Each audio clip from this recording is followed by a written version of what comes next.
Hey everyone, this is Curve Knight, and I never thought I'd say this, but we're going to be doing an Alden deck profile.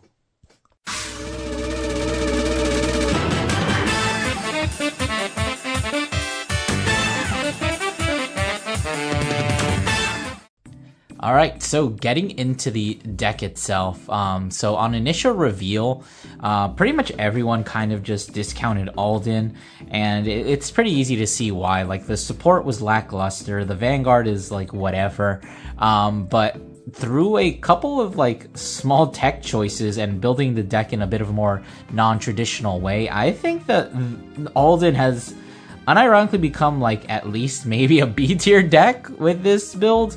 But I've just been seeing so much success with it. I think I've dropped like 2 games out of like 20 or something, which is very funny. But anyways, with that out of the way, let's go ahead and hop into the deck profile. Right, so starting off where we always do, of course, that being the ride line. This is we are playing the new Alden ride line, so let's go ahead and go over it. So your starter, obviously just standard D star, doesn't actually matter which one it is. But the grade 1, Tranquilla, when he is ridden over by the grade 2, you check top 5, and then you choose grade 2 or greater card from among them. You add it to your hand, and then if you whiffed, you do actually get an energy charge too, which in all my time playing this deck and having other people play this deck, I don't think we've ever whiffed on this. I know it's kind of a meme that like both of Alden's ride lines can actually whiff, but I think just like with the amount of cards we're playing, it's a little bit harder to whiff on that, because like it only goes for grade 2 or greater cards, and once we get to the ratios, you'll kind of see why that is. But of course, the grade 2 Sodios, I guess, when he's ridden by Alden, you Soul Blast 1, check top 5, and then call anything from among it. Also, you can whiff on this as well, but I've just been seeing like enough success that like it doesn't actually matter, because as we'll talk about later, if you call something that you kind of don't want to call, it is not the end of the world, because you can still get it back, as we'll talk about with Alden. So Alden is has the Count ability. Whenever you call something over a rearguard circle with either one of his abilities, that card gets put into your hand instead of going into the drop zone. So that's what I was talking about with the grade 2. If you see a PG and nothing better, you can just call the PG and then use Alden to overcall that PG, and then it goes straight back to your hand. Or if it's maybe something you need to call from hand, a little bit of a spoiler there, you can also just bounce it back with Alden skill. That effect is active for either one of these, but the main skill that he has is that when he attacks, you can CB1 to draw a card, and then you choose a card from your hand and you call it to a rearguard circle, and then until the end of your opponent's next turn, it cannot be retired by card effects. And it also gets an extra 10k power, which is something I didn't know when I started playing this deck, so this deck retroactively came better the more I played it. And then, of course, we do have a divine skill here, of course. Soul Blast 1, check top 7, and then you choose up to 2 cards from among them, call them to rearguard circle, and then they cannot be retired by card effects. So most of the time, you're just throwing out your divine skill very early on. It kind of rewards you for rushing early. Like, let's say you call down a bunch of boards, you can even call down like PGs to rush, then you can just divine skill, bounce back the PG by overcalling it from the top 7. There's a lot of interesting interactions that Alden allows you to do, which is kind of one of the reasons that the deck is a lot more solid than I gave it credit for. Alright, so moving on into the Ride deck, of course we are playing the 3 copies of Persona Ride. You kind of just want to have it. You already hit pretty big numbers, but once you get to Persona Ride, your numbers become like absolutely acidine insane, and you most of the time will if you're Persona Ride, you're always unlocking 5 attacks, but being able to attack 5 times with numbers that are fat as fuck is very, very important. And another thing to note with this is if you do call it off the grade 2 skill, you can just overcall and bounce it back to your hand as well. You can add it off of the grade 1. So Persona Ride is actually fairly searchable in this deck, which makes it like pretty consistent. Anyways, moving on to our next grade 3, we are playing 3 copies of Razianel, which is Alden's trip rare from the set 4. She has the first ability that when she's placed on rear, at any time in any way. You can EV4 to draw a card, which is kind of cringe because like EV4 is a really awkward number a lot of the times, but because of one of the other cards we're playing, it doesn't really matter that much. But the main skill is that whenever a unit is placed on her circle or over her by an Alden's ability, that unit gets an extra 10k until the end, until end of turn. And then if your opponent is Grade 3 or greater, you can also Soul Blast one, choose memory cards, and stand it. So there are some, this is like your main form of multi-attack, because what you do is, you swing with Alden, you swing with this, you swing with the other rear, and then what you'll do is you'll swing with Alden, overcall on the Rationale. Due to Alden's skill, Rationale will go back to your hand, and then you can use the Rationale that just got retired to Soul Blast one and restand your other column, so you have 5 attacks there. Really only playing this at 3 because you really only need to see 1 Rationale per game, because as soon as you get the 1 Rationale on board, you're just going to be consistently looping it over and over again. As long as you have the 1, it's pretty much just protected. Drawing to extra copies is not really appreciated. Lots of times you're just discarding them because you just don't really need them at the moment. Alright, and then finishing off with the last Grade 3, I'm opting to play Gradius Gradle for this deck, mostly because like a lot of other orders or Regalius pieces don't really do a whole ton for the deck, and I feel like just having the 4th Persona Ride just to like guarantee it is pretty good. Most of the time you would always prefer to Persona Ride because you do need a little bit of extra soul, specifically in this build. But if you don't want to try out Gradius, definitely things like Twin Cast would be perfectly fine. I guess you could try Caliburn, which would not be bad at all, but I just think having the consistency of like playing 4 Persona Rides. Alright, so moving on to the Grade 2s, we of course are going to be starting off with probably what I would say is the most important Grade 2 in the deck, that being the Dual Nation, Bront, and Keter. So when she's placed on rear from hand, other than during the battle phase, which is kind of unfortunate because, you can't proc off Alden. She can't proc off Alden. So you choose either a normal unit without Sentinel or an order from your drop, and you put it to the bottom of the deck. And then you counterblast 1, check the top 5 cards of your deck, and then you can either add a non-Regalius piece order card to your hand, or you can call a card that is your same Vanguard or less. So this is your definitive turn 2 play. What you always want to be doing is like taking 1 damage, and then you want to call this, put something back, which is actually a lot more important than you would think, because Alden, for a reason we'll get into, has a lot of deck out problems. So just being able to like put anything back is very much appreciated.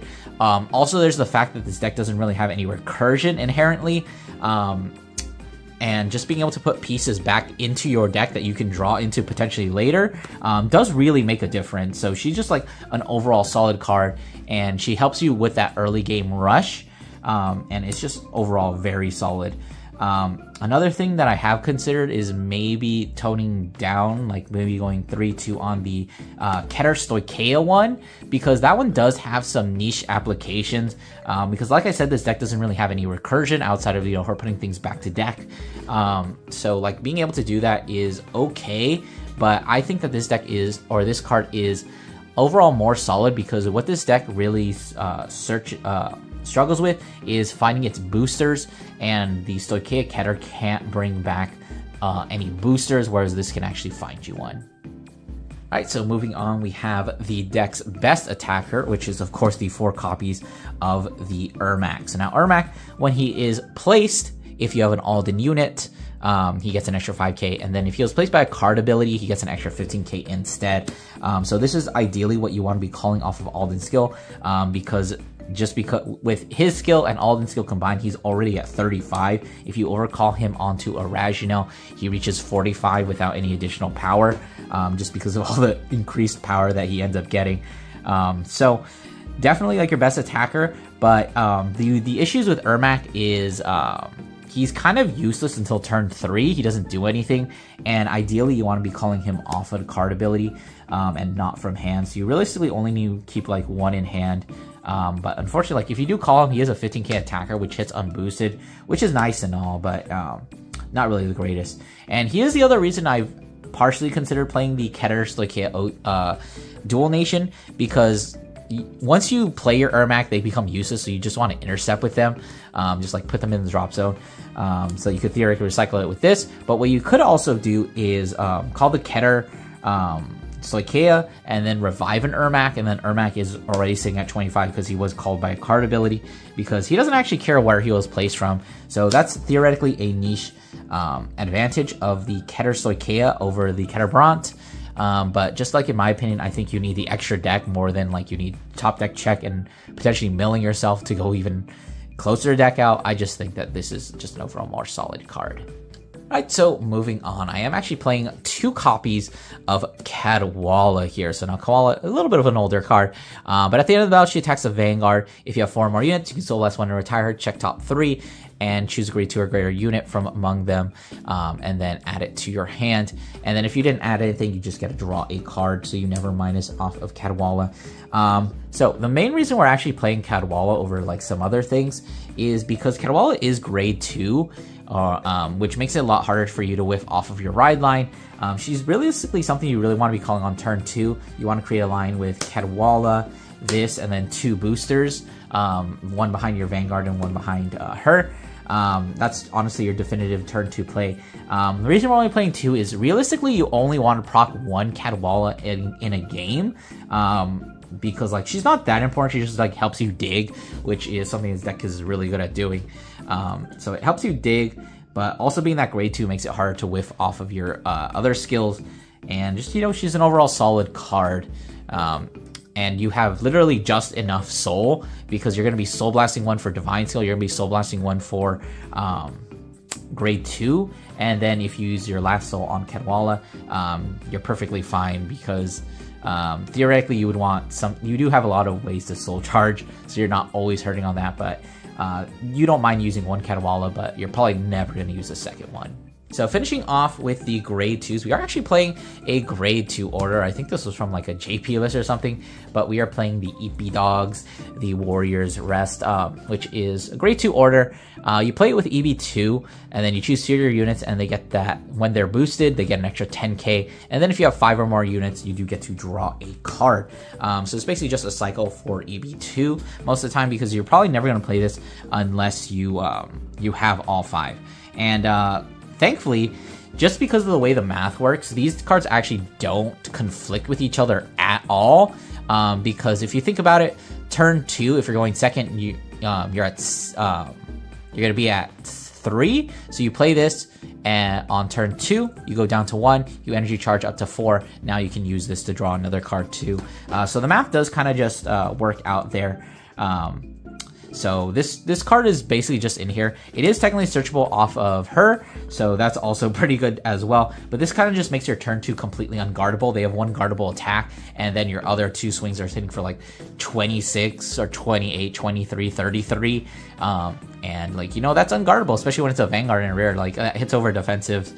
You don't always need to see this, but if you do see it, you have a pretty good swing in tempo just by playing this.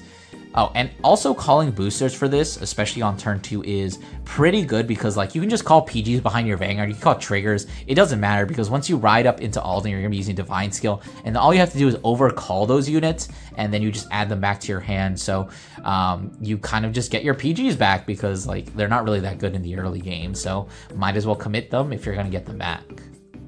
Alright, so moving on into the grade 1s, what Keter deck would be complete without the Cellgown? Of course, the bane of my existence, the bad dog, but he is just, you know, you just have to play him. But when he boosts, if you have more Riggers than your opponent, or you play an Aura this turn, which is another way, reason why Warriors Rest is kind of good, because it lets you proc Cellgown even when your opponent does have a full board. But if you play the Aura, it gets a 5k, so it's a 13k booster, which... spoiler, almost everything in this deck is a 13k booster, but at the end of the battle you can retire him, check top 2, choose a card from among it, add to your hand, and the rest goes to the bottom of the deck. I don't think I need to explain why Cellgown is good, or why he's being played at 4 in this deck. Hopefully, if you've played Vanguard, if you've played against Keter, you know how good Dog is. But moving on, we are going to be playing our 15k booster, the Wedge Fluence Dragon. So he is a 13k booster as long as you have an Alden Vanguard. And then when he boosts the Alden Vanguard, he gets another 2k, so he becomes 15k. And he does have a mandatory, his extra skill is that he mandatory soul charges, which is not great. But, you know, sometimes you do actually need the soul. Like I said, if you use a Cadwalla, you can run out of soul, which means you won't be able to restand with the what's-her-face, the Ragia now. But putting this behind the Vanguard just gives you that one extra soul that you need. It does suck that it soul charges, which is one of the reasons why this deck has some deck out problems. You go through a deck like very quickly, and then you also have this that's going to be like soul charging you every single turn. So basically you kind of just, you know, go through your deck really quickly, and if the game goes on too long, you will almost assuredly deck out. Alright, so moving on, we are actually going to be playing 3 copies of the Owl, the Wafting Owl. This card is just an Alden grade 1 that is a +5/+5 shield, +5k power, so long as you have your Vanguard with Alden, so it's always going to be at 13. So basically, more shield. It's a booster. Like if you call this in the early game, you can just bounce it back and get an extra 10k shield to your hand. Just honestly, having extra 10k shields is pretty solid. It comes up a lot. Just like being able to conserve cards. Like you would have guarded with 2 like 5ks, instead you're just guarding with 1 10k. Just feels really good. And then, you know, all 3 of these rear guards are 13k boosters, so they always make things hit for really good numbers, especially going first, because like you can boost a Rajan with 13k booster, you make 26, which is a very good magic number. Alright, and then just finishing off with the grade 1s, I'm opting to play 1 copy of the Topaz Cat, you know, your typical cat things. You do actually get your ride line out pretty quickly. Like as soon as you get to turn 3, your ride line is pretty much almost completely soul blasted out. But of course, this is just for a little bit more consistency and deck thinning. Also being a 20k shield that you could theoretically call, use a skill, bounce back to your hand, and then theoretically use it again if you manage to Persona Ride and soul blast out your Persona Ride, which is almost always going to happen. But you know, there is that niche usability, but the main reason, 20k shield, and then of course you can also check top 5, call something. It isn't the greatest, because if you call this off of your grade 2, you're gonna have to, and you use its skill, you're gonna have to, you know, call something at rest, so you're probably not gonna do it, and you can't even call off Alden and then you know, choose choose to use this skill and then call another thing, because that doesn't work, because it's also not the main phase, so it's gonna get called as rest. But you know, Cat is always solid. Definitely probably the most flexible slot, I would say, if you want to change anything in this deck. Alright, just going to be finishing off with the Course 20. Of course, we're going to be playing the 4 PGs. We're opting to actually not play Elementaria, and I would recommend that you don't play Elementaria, because Elementaria cannot be called to Rearguard Circle. In this deck, like I said, you don't mind calling your PGs, because if you overcall them, you just add them back to your hand. As long as it's like with Alden skill, which like there's a million ways to like do things to make sure that your PG gets bounced back to your hand. And it's also like a booster that you can commit in the early game, which, you know, Elementaria is not. And it's just overall solid to just like, it's so much better to just be playing a full suite of just, you know, PGs that are units that are just objectively always going to be better than Blitz orders. Alright, so moving on to the trigger lineup, we are actually going to be playing the full 8 critical trigger. Right now I'm just playing vanilla triggers, and technically 1 blade feather, I guess. But this is, honestly, the deck does have like slight soul issues, so you might want to go 4/4 on the blade feather. But like from all of my testing, it really has not come up at all. So if you want to play this deck and you have the blade feathers, go ahead and put them in. But if you don't have the blade feathers, then honestly you're not really missing much, in my opinion. But continuing on, we are opting to play fronts because we are a very aggressive deck, and having the extra 20k shield feels very solid. And unironically, this deck does make a decent amount of advantage, so you don't really need the draws as much. But yeah, fronts, especially with your attack pattern, you're always going to be able to use fronts because you overcall and then you restand, so you can go rear, van, and then front trigger, rare, so it's always going to be live. Just like impossible to not use. And then of course, you know, just playing 4 heal triggers. As always, if you feel you need to play counter heals, go ahead and do that. But I currently think the meta is not really well suited to any counter heals right now. So I would recommend probably just play your vanilla heals. And then for Overture, this is like debatable. You could play anything, but right now we're just playing yellow for the lulz a little bit. But it does have a bit of niche application, just like I don't think I've ever gone over yellow on the channel, but basically its additional effect is you draw up to 1 card for every 2 of your opponent's open rear guard circles on their rear and guardian, and then you retire all their rear guards and guardians. So if you hit this, it is kind of a 2 damage depending on what they guard with, because you know, their guardian's gonna get retired. So if they're trying to hard guard your Vanguard, Vanguard's gonna go through because those guards are gonna get retired, and then you give 100 million to something else. It does also help you plus, which, you know, is very much appreciated. You have a lot of pieces that you kind of need to dig for, so hitting this offensively feels pretty good. If you don't want to play this, you could definitely go for something like blue OT. Probably wouldn't recommend red because like your numbers are already hitting big. You don't really need the like restand anyway. But yeah, if you want to play this, play it. If not, you just play blue or something. I don't know. Right, so as always, we're going to go ahead and finish off with a quick test hand. So really what we're looking for in this opener is we kind of just want to see the Keter Bront. Selgown is always a good card. Ermac we theoretically can keep, or I think we'll keep Persona Ride. We could keep Ermac, but realistically he doesn't really do a whole lot until turn 3. But I think I'll keep him for now. Go ahead and mull 2, draw 2 more. Looks like we saw our definitive turn 2 play, so we're going to go ahead and stand up and go ahead and go first. We're gonna draw. We have another Ermac. Like I said, we really don't need Ermacs right now because they're not gonna do anything. There's pretty much vanilla until we get to grade 3. So our opponent's gonna attack. We definitely want to take it because we want to be able to use our Keter Bront here as we're gonna go ahead and draw. Ooh, looks like we're seeing a lot of really good cards here. I'm gonna go ahead and pitch I'm thinking about even pitching the Ermac just because like I don't really need it right now and everything else seems so much better. So pitch another Ermac, ride into the grade 2. We'll check top 5, hopefully not whiff. Ooh, we didn't whiff, just barely. I'm gonna be adding another copy of this and then shuffle the deck. Now theoretically what we're trying to do here is we're gonna call this card and we're gonna try and hit a booster off of the top 5. But another good thing here, I don't feel bad about discarding Ermacs because I can just put them back to the bottom of the deck and then I can counterblast 1, check top 5, and then call something. This would be a really good call if we were on, you know, grade 2 or grade 3, because that would proc its skill. But unfortunately, it's not going to get proc, so we're just going to shuffle that Ermac back and just call a booster here behind... I don't know where we want to call it here. I guess we just call it behind the rear guard circle.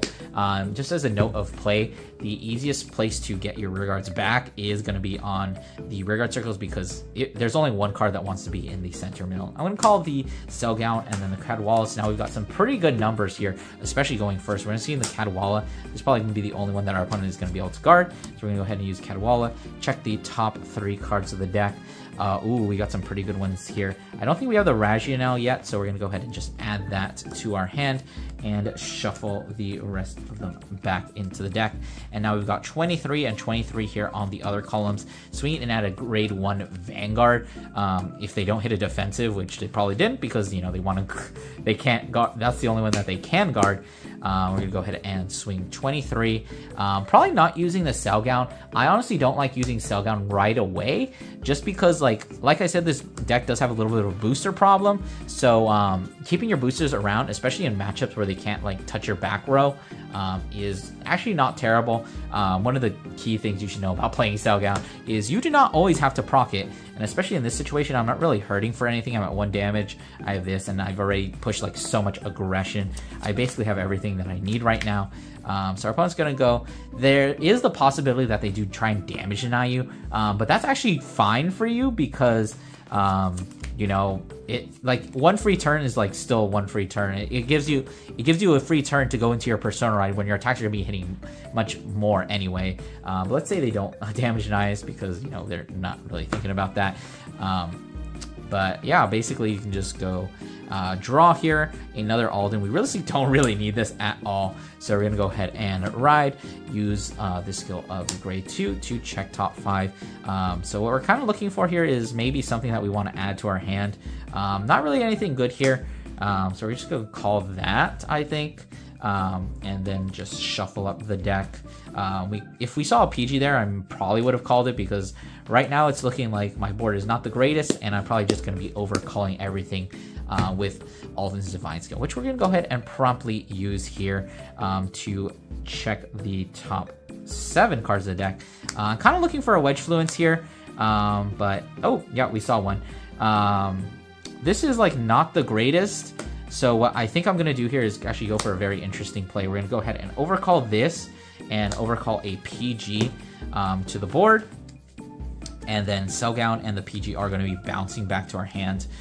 Theoretically, it would have also been really good to intercept with that last turn. Because a lot of your grade 2s, as soon as you use them, you kind of just want to intercept with them. So this Cellgown is going to bounce my hand, and this is going to bounce my hand as well.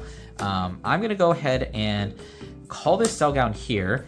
And then I'm going to overcall this with a Ragia now, just to like have, you know, strong attacks. We're going to go ahead and use Ragia now to draw a card. We're going to draw another card there, and then we're going to go ahead and go for the attacks. So we're going to swing 26 at their what's it called? Their 10k base is going to be pretty good there. Oh, this actually wasn't 23 last turn. It was 18, which still does hit over defensive, which is fine. So we're going to go ahead and swing here. It doesn't actually matter the order. I always like drawing first, but it really does not matter. I'm going to go ahead and call over with that. We're not going to get skill, but it is going to get another 20k, so it's a 30k, and then this is a mandatory soul charge, so we're going to charge 1. Kind of unfortunate there. We're going to go ahead and... Actually, that was a complete misplay. Roll that back. Alright, so what we actually wanted to do would have been swing with the Cellgown line for 19, use the Cellgown to check the top 2 cards of the deck, add one of them to our hand, the other is going to go to the bottom of the deck, and then what we're going to do is go ahead and swing with the Alden, counterblast 1, or to draw a card, and then we're going to call a card. We're going to go ahead and call Ragia now, which is, you know, not the greatest. Bounce the PG back to our hand. We're going to use Ragia now to draw another card, and then we're going to use this to go ahead and soul charge, and then we can finally twin drive Ragia now, which is not great because we already have one, but in case they attack into it, you know, that's going to be great. We're going to hit a critical. This is already at 23 since it was called off Alden, and this is already 23 since we are actually on Alden, so it's going to be 13. Now, it wasn't 13 last time, but now we've got a pretty decently sized, so we're going to swing 23 and 33 at our opponent's Vanguard. Let's say for whatever reason they don't damage us again, or just intercept. Probably take 1 or 2 damage, but we have a lot of shield in our hand, so we're looking actually pretty here. So let's go ahead and stand and draw. Getting another Cellgown, but of course we always want to probably want to actually take 2 damage here because we want to be able to use multiple skills. So let's go ahead and... Okay, buddy. As we're going to Persona Ride here, draw. What we're really searching for here is a Ermac. So what I'm going to do is I'm going to go ahead and call this. I can put anything back, but I think what we're going to put back is another Ermac, just to like increase our ability to see things.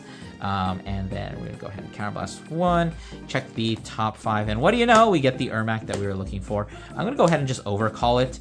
Since Ermac was placed by a card ability this turn, it does get an extra 15k, add to the Persona Ride, that puts it at 35k base at the moment. This is going to retire, and then of course we can just call this Cellgown here, and we're kind of just, you know, completely set for everything, which is this attack pattern. So usually what I would do is I'll swing the 35 Ermac first, although this doesn't actually matter since, yeah, 35, because this one is going to be 36 at the opponent's Vanguard, and then we're going to go ahead and swing the Alden, counterblasting the 1 to draw a card.